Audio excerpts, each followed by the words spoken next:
Sebanyak 25 tentara Israel tewas hingga terluka dilaporkan pada Jumat 2 Februari 2024 menurut sumber perlawanan Palestina di Gaza.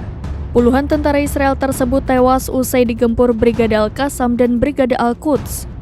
Brigade Al-Qassam mengumumkan telah membunuh 15 tentara Israel dari jarak 0 di wilayah Jazawat sebelah barat kota Gaza. Al-Qassam juga menargetkan pengangkut pasukan Israel dengan peluru Al-Yasin 105 di lingkungan Al-Amal, sebelah barat kota Khan Younis, selatan jalur Gaza. Al-Qassam telah menghancurkan pengangkut pasukan Zionis dengan peluru Al-Yasin 105 di daerah Al-Jazawat di kota Gaza. Kelompok tersebut juga menyerang sekelompok tentara pendudukan yang memasuki wilayah universitas di sebelah barat kota Gaza dengan mortir.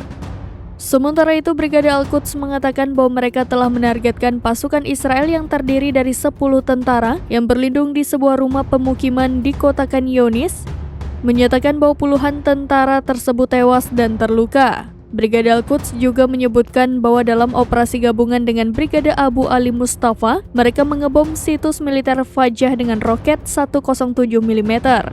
Al-Quds mengebom dengan mortir 60 mm kumpulan tentara dan kendaraan musuh di poros kemajuan sebelah barat Khan Younis. Download Tribun X sekarang, menghadirkan lokal menjadi Indonesia.